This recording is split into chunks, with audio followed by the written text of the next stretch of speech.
coração nessa noite.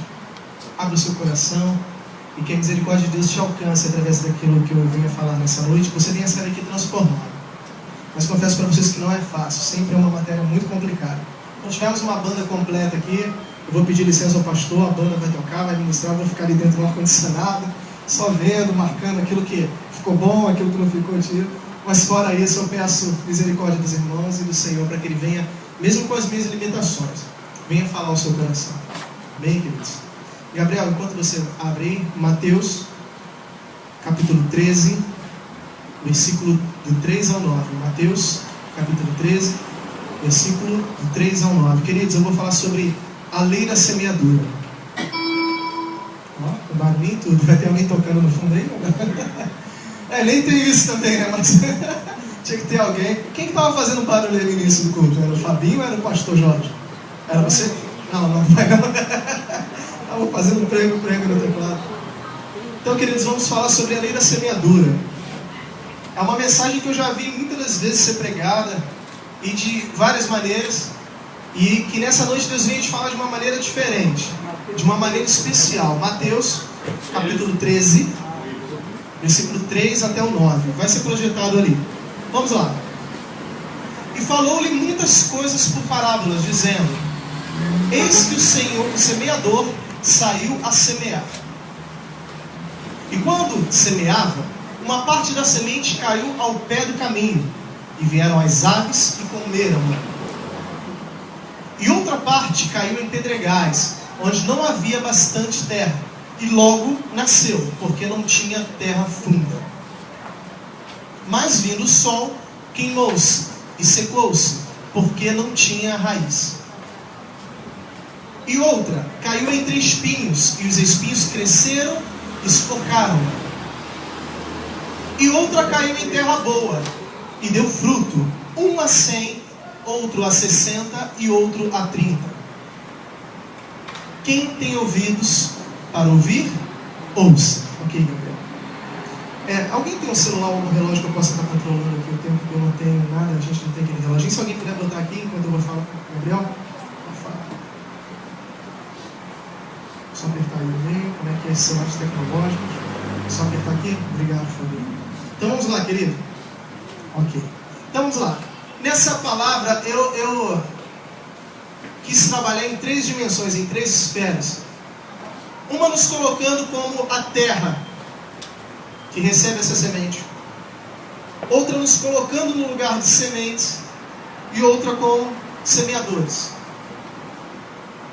Bem, a primeira impressão que temos ao ler esse versículo e esse trecho, nós entendemos que o semeador é alguém que sai derrubando sementes por aí. Onde na verdade não é isso que ocorre nessa ocasião. O que ocorre é que esse semeador ele possuía tantas sementes, e a quantidade de sementes era tão farta em suas mãos, que enquanto ele jogava em alguns locais, mirava talvez na terra boa, a quantidade de sementes era tanta que ela se espalhava em outros locais.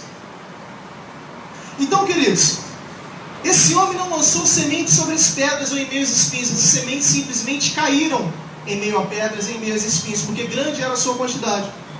Então, temos que entender que a semente, ela só vai germinar ou não se a terra for fértil.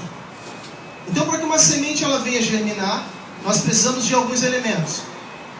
Bem, a primeira coisa que devemos entender é que as pessoas que ouviram essa parábola, Jesus explicando e falando sobre essa parábola, as pessoas não entenderam aquilo que Jesus falava. E se você for olhar aqui, no versículo 4, diz: e quando semeava, uma parte da semente caiu ao pé do caminho, e vieram as aves e comeram. Então Jesus falou toda essa parábola e as pessoas não entendiam aquilo que Jesus falava. Então eu creio que Jesus estava nesse momento pregando para um grupo específico de pessoas. Jesus, nesse momento, vou conjecturar, que ele não pregava talvez para uma terra fértil. Porque se ele pregasse para a terra fértil, a partir do momento que as pessoas iriam ouvir aquela parábola, já entenderiam. Na verdade, Jesus muito provavelmente pregava para um grupo onde a sua maioria se enquadrava no primeiro tipo de terra, a terra do caminho. A terra do caminho, a gente já andou por estrada de barro, roça, vocês já andaram com carro, é difícil, né? Mas pode ser o que for.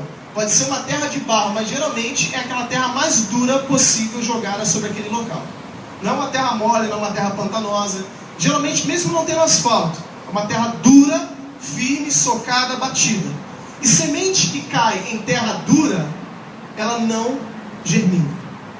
Antes mesmo de germinar, vem os pássaros, assim como o devorador, e as devora. Então, queridos, Jesus, eu creio que nesse momento ele tinha ao seu redor muitas pessoas que se enquadrariam no primeiro tipo de terra, aquela terra do caminho, aquela terra batida, aquela terra dura, onde a semente não é capaz de penetrar. E Jesus, ele sabia exatamente para quem ele pregava, então ele resolve, depois que ele fala a parábola, ele resolve explicar: olha, vocês ouviram, mas vocês não entenderam, vocês não perceberam. Eu creio que Jesus deve ter, a maioria aqui é terra de caminho, é terra de estrada, então eu vou explicar. Então Jesus, ele se preocupa em explicar e ele diz, Mateus 13, não precisa abrir, mas Gabriel projeta ali, Mateus 13, 19 ao 23, versículo 19, mesmo livro, mesmo capítulo, versículo 19 ao 23. Então Jesus, ele não se preocupava se ele pregava para a terra dura, porque ele era o Senhor do arado, ele era o Senhor que transformava a terra dura em terra fértil. Então ele, nesse momento, eu creio que ele deu a parábola, explicou a parábola, algumas pessoas não entenderam, então Jesus resolveu ser mais sucinto, mais direto. Então vamos lá. Ouvindo alguém a parábola do reino e não a entendendo, isso ocorre dentro da igreja, né? Muitas das vezes a pessoa ministra, prega, fala e a pessoa não consegue captar, não consegue entender. Vem o maligno e arrebata o que foi semeado no seu coração. Este é o que foi semeado ao pé do caminho. Avance, Gabriel. O que foi semeado em pedregais é o que ouve a palavra e logo a recebe com alegria. Quantas das vezes não recebemos uma palavra, ouvimos, digerimos de uma maneira tão boa, mas muitas das vezes não cultivamos aquilo no nosso coração e logo nos esquecemos.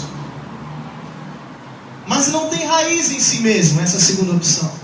Antes é de pouca duração, e chegada a angústia e a perseguição por causa da palavra, logo se ofende.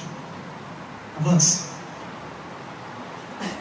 E o que foi semeado entre espinhos é o que ouve a palavra, mas os cuidados desse mundo e a sedução das riquezas sufocam a palavra e fica infrutífero. Aqui Jesus não está dizendo que não germina, que não brota, que não cria até mesmo uma bela árvore. Mas a principal característica desse tipo de terra, ou desse tipo de pessoa, é que ela é infrutífera. Avança. Mas o que foi semeado em boa terra é o que ouve e compreende a palavra, e dá fruto, e produz um em 100, um produz 100, outro 60 e outro 30. Ok, Gabriel, obrigado. Queridos,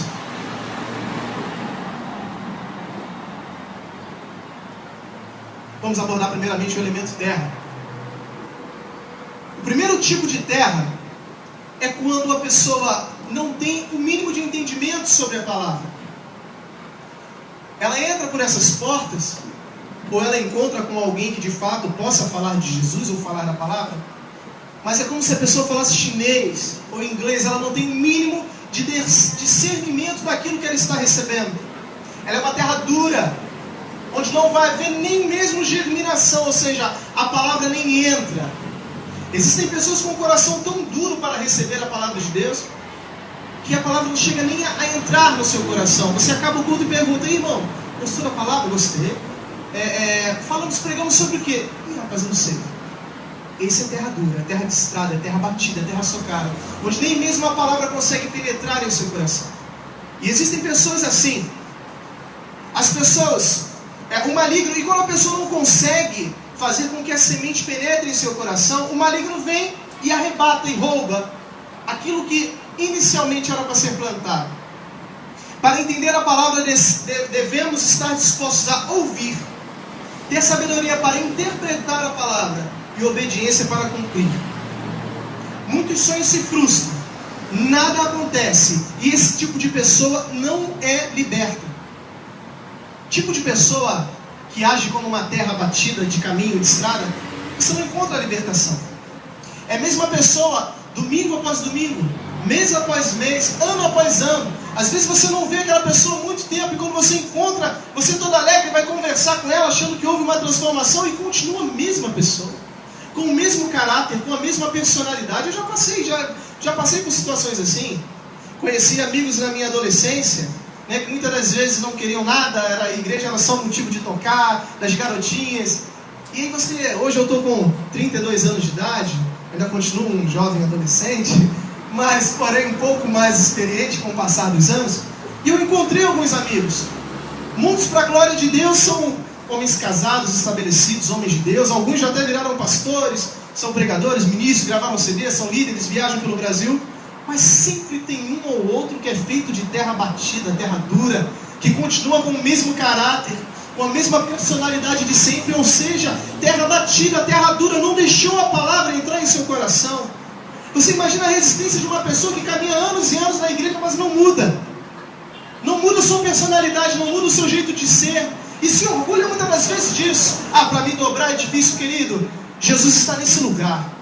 E se você quiser ser dobrado diante da presença do Rei dos Reis, vai ser a melhor coisa que você vai fazer na sua vida. Aleluia. Eu sei que de repente essa palavra que eu estou pregando não é para ninguém que está aqui. Mas a gente está sendo filmado e o pastor posta no YouTube. E de repente alguém vai ser encontrado por essa palavra. Essa semente vai cair em alguma terra. Eu tenho certeza que ela vai frutificar. Mas talvez eu vou chegar em algum tipo de terra que você se ache. Não se preocupe. O segundo tipo de terra, existem pessoas que ouvem e até recebem com alegria. Elas ouvem e recebem com alegria. Mas por não ter profundidade, por ter sido pedregais, pedras, cascalhos, a palavra entra, chega a germinar, mas ela não consegue ter profundidade. Existem pessoas que não querem ter profundidade. Existem pessoas que se preocupam em ouvir, talvez até entender, mas não aguardar. Semana retrasada, minha filha, a gente foi fazer uma experiência com ela de plantar feijão. Todo mundo já deve ter feito isso no copinho, com algodão, regar. Eu fui fazer isso com ela e se passaram 2 semanas, ela veio me mostrar o resultado. O feijãozinho está lá, cresceu, né? Mas está no algodão, não tem terra. E eu falei para ela, filha, está morrendo. Você tem que arrumar um vaso, uma terra boa, bem fofinha. E você tem que plantar esse feijão, senão ele vai morrer. E assim, muitos de nós, dentro da casa do Senhor, somos como esse feijão, que não tem profundidade, está plantado em cima de algodão, em cima de pedra, que não querem se aprofundar, não querem se envolver com o reino. Muitas das vezes brincamos aqui quando acabamos o culto, olha a palavra, hein? Olha a palavra. O final do culto é suficiente para lembrarmos da palavra, né? E alegremente brincamos com isso. Mas na segunda-feira, olha a palavra. Na terça, olha a palavra vai enraizando. E olha a palavra, e na quarta, na quinta, na sexta. Porque a palavra do Senhor diz, a tua palavra escondi, guardada em meu coração, para eu não pecar contra ti. Aleluia. Se você guarda a palavra, se você rumina a palavra como o boi, não é isso? Ruminar, né? Ele mastiga. Já viu o boi comendo capim? É assim mesmo, né? Ele não morde e sai engolindo. Ele mastiga e vai ruminando. A palavra do Senhor tem que ser assim em nossos corações. Não devemos ser como pedras, como pedregais, onde a palavra entra, nos sentimos alegres por 1 hora ou 2 horas de culto, mas ao sairmos temos os mesmos problemas. Somos a mesma criatura. Temos as mesmas dificuldades de romper com o nosso eu, com as nossas vontades ou com o nosso querer. No primeiro confronto que encontramos na esquina, uma fechada, já abaixamos o nosso vidro, xingamos, bradamos, gritamos. Ou seja, a palavra não foi enraizada de verdade em nossos corações. Esse é o segundo tipo de pessoa, de terra com pedras, onde a palavra não consegue se enraizar. O terceiro tipo de terra, ele é interessante, como a gente leu ali, né? Ele ouve a palavra, ele guarda por um período. Guardar por um período significa, igual o feijãozinho lá da minha filha, cria raiz, passa a ter raiz. A palavra deu uma enraizadinha. Mas a sedução, as oportunidades do mundo, as dificuldades do mundo fazem com que essa palavra venha a ser sufocada. Não, irmão, eu resisti a primeira, eu resisti a segunda, mas na terceira eu não aguentei mais. Isso é terra cheia de espinhos. Porque aquele que guarda a palavra do Senhor, ele vai sempre se lembrar, principalmente nos momentos de maior tribulação. E você viu bem, querido, que aquele que é plantado em meio aos espinhos, que é a terceira opção de terra, ela não frutifica. Pode muitas das vezes até mesmo dar uma árvore em meio aos espinhos, mas não frutifica. E fica inalcançável. Ninguém consegue alcançar uma árvore no meio de espinhos. Por que você vai se espetar? E existem muitos no meio de nós, no evangelho, na família, que são exatamente assim. Criam, dão belas árvores, mas não conseguem frutificar. Não conseguem frutificar, não conseguem gerar frutos. Querido, Deus te trouxe nessa terra para frutificar. Então, a principal característica da terra que gera espinhos é que ela pode até mesmo dar uma árvore. Ela pode até mesmo enganar alguns. Ela pode até mesmo frequentar a igreja, pode ter um cargo, pode até mesmo falar no microfone. A palavra de Deus é uma faca de dois gumes, uma espada de dois gumes. E ela pode até mesmo fazer isso, porém se ela não frutifica, ela é uma terra cheia de espinhos. O quarto tipo de terra é a terra onde a semente cai, germina, cresce e dá frutos. Você quer ver um cristão bom, aquele cara, esse é bom, ele tem que dar frutos, ele tem que gerar. Isso me incomoda, eu estou falando para mim, eu estou falando isso para mim também. Me incomoda, eu quero gerar.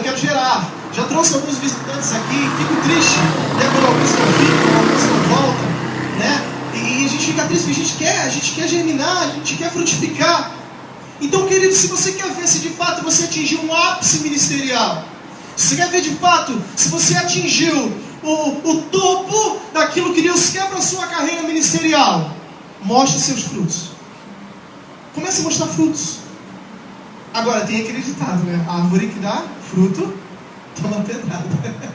Para isso, você tem que estar com a sua raiz bem fortalecida no Senhor, para que você não venha cair. Então, vamos lá. Mas a semente que cai na boa terra é a que ouve, entende, dá frutos e produz com fartura. O fato de ser um em 100, outro em 60 e outro em 30, é a quantidade que cada semente é capaz de gerar outra semente. Olha que interessante, queridos. O Senhor Jesus, ele nos explica o seguinte. Ele começa pelo máximo e ele vai te dando possibilidades. Uma semente gerar 100 é o topo. Porque uma semente gerando mais 100 sementes, e cada uma daquelas 100 sementes gerando mais 100, meu amigo, isso aqui vai encher em fração de meses. Outro tipo, Jesus dá, pode ser também 1 por 60. Ou seja, uma semente gerar novas 60 sementes. Também é muito bom, estratégico demais. Mas Jesus também diz, olha, tem aquele que é 1 e gera 30. Também é aceitável, porque está gerando. Essa árvore não vai ser cortada porque ela está dando frutos. 30%, né? Mas está dando frutos. Em que tipo de semente temos sido? Que tipo de árvore temos sido? Queridos, agora vamos entrar no contexto semente. No versículo 4, claramente, o Senhor nos dá a dimensão do que podemos gerar, daquilo que somos capazes de gerar. 30 por 1 semente representa o início, onde não se tem tanta experiência, novo convertido, ou você está caminhando agora, mas de cara já tem a possibilidade de aparecer resultados, mesmo não sendo o resultado esperado, ou percentual alto gerado por alguma expectativa alta. 60 por 1 é quando já se estabelece um crescimento, a plantação fica maior e já começa a dar lucros, você começa a ter a alegria de aumentar a sua colheita. E 100 por 1 é o ápice da colheita bem sucedida, é onde extraímos o máximo daquilo que plantamos. Onde nos encontramos? Em que nível estamos de conhecimento? Quando conhecemos a terra e sabemos exatamente que semente lançar naquela terra, é indiscutivelmente, querido, é a certeza de que você vai colher aquilo que você plantou. Vamos lá. Temos o conhecimento de extrair o máximo da semente. onde passamos a ter autonomia para ensinar e fazer que novas sementes sejam produzidas. A boa terra é a que inicia germinando a semente e finaliza dando frutos. Qual tipo de terra temos sido? A do caminho? A pedregosa? A espinhenta? Ou a terra boa? Vamos para o contexto de semeadores. A Bíblia nos fala de um semeador que lançou. Tinha tantas sementes em suas mãos que ele lançou. Algumas caíram em bons lugares e outras nem tanto. Vamos lá, somos semeadores. Não devemos jamais semear com o interesse de receber. O que eu estou falando com isso? Há uma grande diferença entre você semear com o interesse de receber e de você semear sabendo que vai receber. São duas coisas completamente diferentes. Qual a diferença entre ter o interesse e saber que vai colher? O interesse gera expectativa. A certeza gera tranquilidade. Decepções em ajudar alguém e não receber em troca, isso é interesse. Eu confesso que eu sofro às vezes desse mal. Eu ajudo alguém, às vezes na expectativa de quando eu precisar, eu vou ser ajudado. E quando isso não volta, rapaz, me gera uma revolta. Esses dias eu postei no Face, né? Eu com a minha estranha mania de achar que vou receber em troca aquilo que dei. Isso é difícil, é muito complicado. Porque você se doa e você quer receber de volta aquilo. Mas isso é uma doação com interesse. É uma doação com interesse. Quando eu vou emprestar 10 reais para o pastor Jorge, e sei que quando eu precisar de 50 ele vai me arrumar. Não? Se eu emprestar 10 para ele, então eu vou me decepcionar, porque ele falou que não vai me emprestar 50. Por que eu me decepcionei? Porque eu agi com interesse. O reino de Deus não é feito por interesse, é feito por certezas e convicções. Para quem que eu semeio? Para quem que eu planto? Por que eu estou aqui? Para quem que eu trabalho? Para quem que a gente monta som? Para quem que você limpa o chão? Para quem que você limpa o banco? Para o Senhor, querido. E esse jamais vai te desamparar. Essa semente jamais morrerá no caminho, jamais cairá em pedregais, jamais será lançada em meio de espinhos. Essa semente que você lançar para o Senhor será lançada em terra fofa e frutífera e dará frutos. Essa é a diferença, querido. E quando você semeia tendo certeza de que vai colher, não importa se o reconhecimento terreno não veio, porque é bem capaz disso acontecer, mas você vai receber, meu querido, um galardão tão grande nas regiões celestiais, que nada desse mundo é capaz de se comparar àquilo que está reservado para a sua semeadura. Nenhuma gratidão de homem ou de mulher nessa terra é capaz de retribuir o galardão que você há de receber nas regiões celestiais. Então não reclame se você fizer alguma coisa e as pessoas não reconhecerem. Isso é normal. O ser humano ele é assim, ele faz isso. Não murmure por não ter recebido em troca. Por que você murmura, semeador? Você não planta para colher nessa terra. E na verdade você está plantando para o reino de Deus, não para o reino dos homens. Quando plantamos para o reino dos homens, exigimos que os homens nos devolvam. E muitas das vezes nos decepcionamos. Mas quando plantamos para o reino de Deus, a satisfação da colheita é garantida. E é 100 por 1, querido. Eu não tenho dúvidas disso. É certeza, é batata.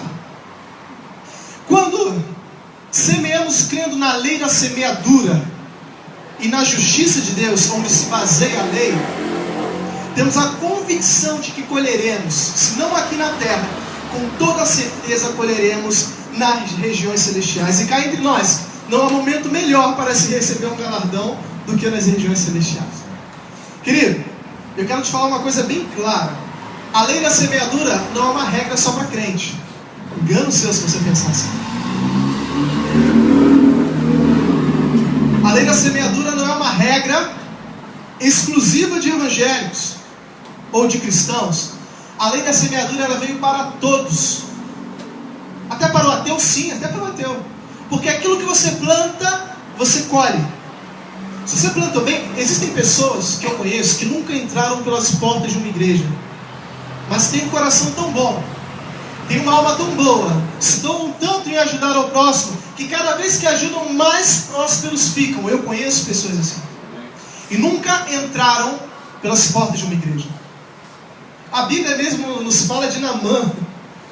É interessante Naamã porque Naamã guerreava contra o povo de Deus. E a Bíblia diz que teve um momento em que Deus livrou Naamã e deu vitória a Naamã contra o próprio povo israelita, porque Deus se agradava de Naamã. É a lei da semeadura, querido. É a lei da semeadura, e Naamã só foi curado da sua lepra por causa disso, porque ele agradava os olhos de Deus. Você acha que você é exclusividade, que só você agrada a Deus? Não, querido. A lei da semeadura é uma lei que rege tudo que ganhamos ou deixamos de ganhar nessa terra, seja para o bem ou seja para o mal. O sol nasce para os de bem, o sol nasce para as pessoas más também. Nasce para os bons, nasce para os que creem e para os que não creem. Então, querido, a lei da semeadura está estabelecida sobre todos. Não pense que é uma exclusividade de quem entra na igreja. A lei da semeadura ela está sobre todos. Então, é bem possível você encontrar uma pessoa cristã com anos de evangelho que não frutifica, não prospera, não cresce de vida, e você encontrar ao lado um vizinho que nunca entrou pelas portas de uma igreja, mas que tem uma vida próspera e abençoada. Você vai perguntar, mas por que isso? Deus não está sendo fiel? Tá, mas e o cristão está sendo? A lei da semeadura está aí para ser justa, e Deus é justo, querido. Ele não estabeleceu essa lei à toa. Vamos lá. Então, querido, a intenção de semear, devemos ter a intenção, e a intenção correta, como falamos, sem interesse. Livro de Gálatas. Gabriel, precisa abrir não, que eu vou ler. Gálatas capítulo 6, versículo 7 ao 10. Gálatas 6, versículo 7 ao 10. Diz assim: não erreis, Deus não se deixa escarnecer, porque tudo o que o homem semear, isso também ceifará. A Bíblia não diz tudo que o cristão, a Bíblia não diz tudo que o católico, a Bíblia diz tudo que o homem, quando fala homem, claro, as mulheres estão devidamente envolvidas. Tudo que o homem semear, isso também colherá. Versículo 8: porque o que semeia na sua carne, da carne ceifará a corrupção, mas o que semeia no Espírito, do Espírito ceifará a vida eterna. Versículo 9: e não nos cansemos de fazer o bem. Olha que importante. Porque ao seu tempo ceifaremos, se não houvermos desfalecido. Olha que interessante. Foi o que eu falei anteriormente. Faça bem, porque se você não colher aqui na terra, chegar a sua hora de morrer, rapaz, você vai colher lá no céu. Que galardão tremendo vai ser que você vai colher lá no céu. Não faça questão de receber galardão aqui na terra. Por isso, quando fizer o bem, o que a sua mão direita faça, a esquerda não deve saber. Não fique espalhando os quatro ventos o que você faz de bondoso ou de caridoso para as pessoas. Guarde, querido, porque esse galardão está sendo reservado para você lá no céu, Se você falar o bem que você faz aqui na terra, alguém vai bater no teu ombro e falar: muito bonito, esse homem é um homem bom, essa mulher é uma mulher boa. Pronto, acabou o seu galardão. Acabou tudo aquilo que você recebeu nas regiões celestiais, já foi te dado aqui, você foi parabenizado aqui na terra. Então, eu prefiro ficar em silêncio, né? Nem sempre dá, mas eu prefiro ficar em silêncio na maioria das vezes, para receber meu galardão lá no céu. Então, aquilo que você faça de bom para as pessoas, guarde para você, porque o seu galardão está sendo reservado lá na glória. Quando a gente faz pelas pessoas e sai espalhando, é semeando com interesse. Eu quero receber em troca. Quando a gente faz na certeza de que vai receber, não precisa receber aqui. Lá na glória, lá nas regiões celestiais, tem alguém me vendo. E ele há de suprir as minhas necessidades enquanto eu estiver aqui. E quando eu estiver lá, eu vou receber tudo aquilo que é meu por direito. Vamos lá. No versículo 10 diz assim: então, enquanto... Esse versículo eu acho muito interessante. Então, enquanto temos tempo, façamos o bem a todos. A todos. Sem acepção de pessoas. Mas, tem um porém. Mas, né, que vem do porém, principalmente aos domésticos da fé. O que eu quero dizer com isso? O que a palavra do Senhor quer dizer com isso? Queridos, se eu não consigo enxergar a necessidade de pessoas próximas a mim, como que eu vou enxergar as que estão distantes? Eu acho lindo o trabalho missionário. Eu acho exemplar o trabalho missionário. Eu acho que realmente devemos pegar a conta, ajudar. É um trabalho muito difícil. Mas eu acho que o principal teste para um missionário é: ele ganhou a sua família? Ele ganhou o seu vizinho? Ele ganhou o seu bairro? ganhou seu município? Não. Não ligou nem parente para Jesus. Como é que ele quer ir para Afeganistão, para a China? Se a pessoa não tem capacidade de ganhar os seus, não se preocupa em ganhar os seus, como é que eu acho que eu tenho ousadia de ir para outro local ganhar os outros? Primeiro eu tenho que ganhar os meus. Então eu acho que a primeira prova e teste, eu tenho certeza que esses missionários são pessoas de Deus e com certeza já ganharam muitas almas aqui. Caso contrário, eu tenho certeza que o pastor Ricardo nem os citaria, nem levaria eles lá. Então eu tenho certeza que estão mais do que aprovados. Mas eu acho muito interessante gente que canta, né, que vai para a África, eu vou. A África até hoje espera por essas pessoas. Não vão nunca, porque não ganham nem seus familiares, nem seus vizinhos. Existem pessoas que, as únicas pessoas que sabem que eles são crentes são as próprias pessoas das suas igrejas. Porque quando chega na sua casa, os vizinhos não sabem que são cristãos. Fulano é crente. Quando vê sair de gravata e terno, ele deve ser advogado, menos crente. Querido, como é que você quer ser um missionário? Como é que você quer ser uma terra frutífera se você não tem a capacidade de ganhar nem o seu vizinho para Jesus? As pessoas escutam tudo na sua casa, briga, panela voando, papagaio, periquito gritando, cachorro latindo, mas não escutam você clamar a Deus. Escutam palavrões, xingamentos, ofensas, mas não escutam louvor na sua casa, seus lábios proferirem louvor. Isso é terra seca, querido. Isso é semear errado. Isso é não frutificar, não adianta. Você pode ficar 10, 20, 30 anos de evangelho, se você não der frutos, querido, não vai valer de nada. E Jesus, ele se preocupa com o seu galardão, porque o que ele quer te oferecer é o melhor. Ele quer te dar o melhor, então dê o seu melhor. Então, querido, no versículo 9, enquanto tiver vida, colherá o bem, viverá bem e colherá paz. Estou fazendo uma referência ao que lemos no versículo 9. E se desfalecermos, colheremos a paz e o bem maior da vida eterna. Quando falamos, querido, de não enxergarmos muitas das vezes necessidades dos nossos irmãos próximos, às vezes nos preocupamos em semear tão longe e não semeamos na nossa própria congregação. Falamos que somos um corpo, mas não nos preocupamos com a tristeza do irmão que senta ao nosso lado. Um semeador, ele é um especialista em trabalhar a terra, em adubar, em ver frutificar, em ver germinar, em ver crescer, em ver frutificar. Então, se você quer ser um bom semeador de fato, muitas das vezes você precisa regar quem está do seu lado. Quando falamos que somos um corpo, qualquer parte do corpo que se machuca compromete todo o corpo. É hipocrisia eu ver o irmão da minha igreja necessitado, o irmão que está do meu lado, onde eu digo que somos um só no Senhor. Eu não abençoo esse irmão, e eu não acho que eu sou frutífero. Você não é. Uma pessoa doente, enferma dentro da nossa igreja, e quando eu digo doente, enfermo, eu passo para também o âmbito espiritual. Se você vê um irmão que não consegue adorar do seu lado, se você vê um irmão que só chora, está triste, não consegue se alegrar, você não vê um sorriso, quantas das vezes você já chamou esse irmão do lado e foi regar essa semente? Muitas das vezes o sofrimento do irmão que está do nosso lado passa batido, mas queremos ir para a África, queremos ir para a China, e muitas das vezes aquele irmão que está sentado do nosso lado morre espiritualmente e sai da casa do Senhor por falta de atenção.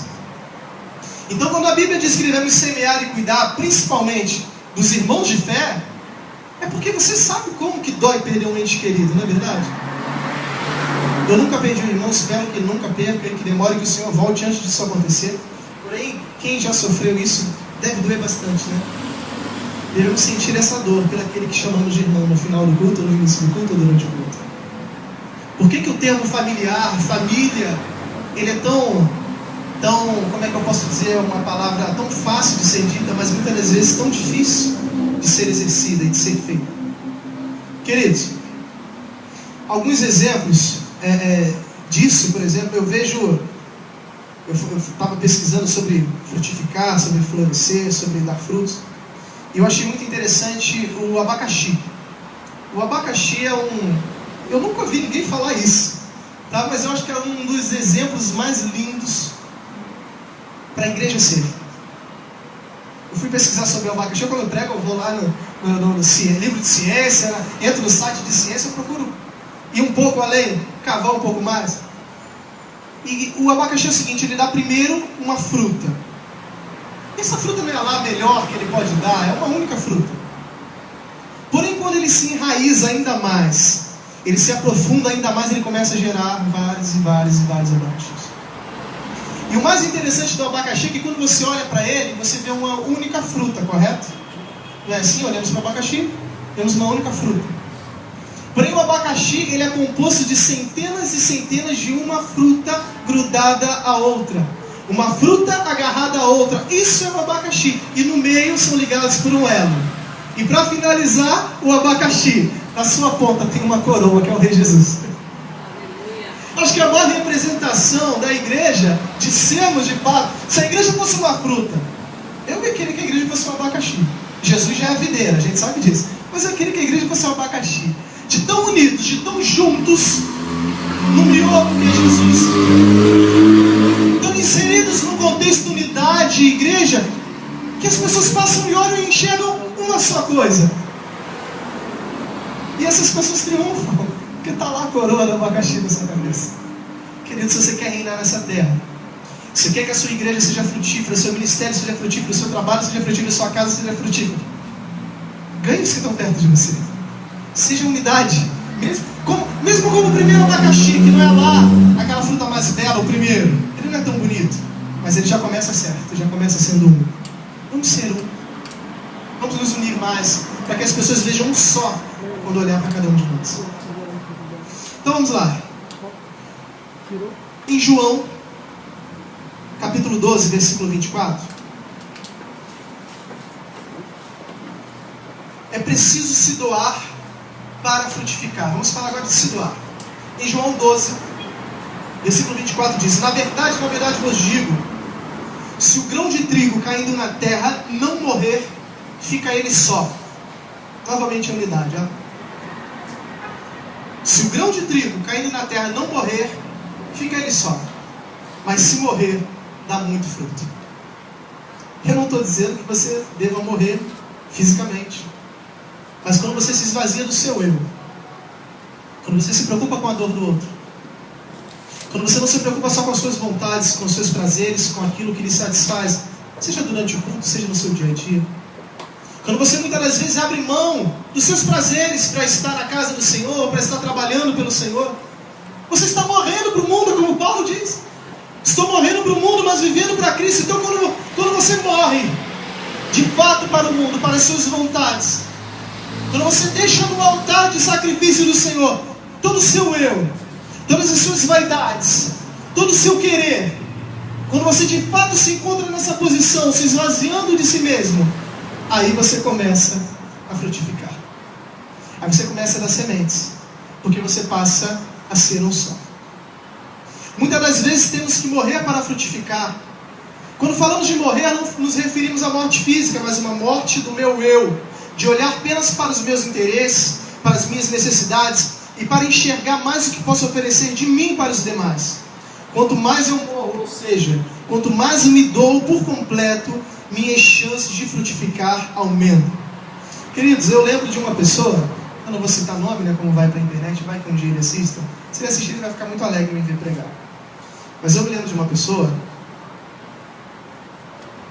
que me ajudou muito. Tive uma fase na minha vida muito difícil, muito complicada. E esse homem abria as portas da casa dele para me abençoar. Lá muitas das vezes eu dormia, muitas das vezes eu comia e comia do melhor. E eu lembro que eu ficava muito sem graça e eu virava para essa pessoa e falava assim: poxa, rapaz, não sei se eu vou voltar semana que vem, não sei se eu vou voltar aqui semana que vem e ficar aqui não, porque eu fico tão sem graça, rapaz, de te dar esse trabalho. E ele falava assim para mim, não me impeça de ser abençoado. Eu falei, rapaz, que engraçado, como assim? Não me impeça de ser abençoado, porque quando você vem aqui na minha casa, eu sou abençoado. Quando eu ponho um prato à mesa para você, eu sou abençoado. Quando eu estendo um lençol na cama e você dorme, eu sou abençoado. Então, por favor, se você é meu amigo, não me impeça de ser abençoado. Eu não entendia. Eu fui abençoado, estou dando um trabalho. Estou comendo na casa dele, estou dormindo na casa desse homem. Toda semana eu ia para lá. Como é que eu estou abençoando esse homem? Anos depois eu descobri que esse homem, podemos falar que é um caso de saúde, né? Ele travava uma luta e ainda trava, muito grande, por uma área de saúde dele. E quando eu estava lá, era o exato momento onde ele não sentia a mínima necessidade de recorrer às coisas que ele recorria para se sentir bem. Ele falava que os momentos de alegria dele eram os momentos, depois eu fui descobrir isso, depois ele me falou isso, eram momentos onde ele não tinha necessidade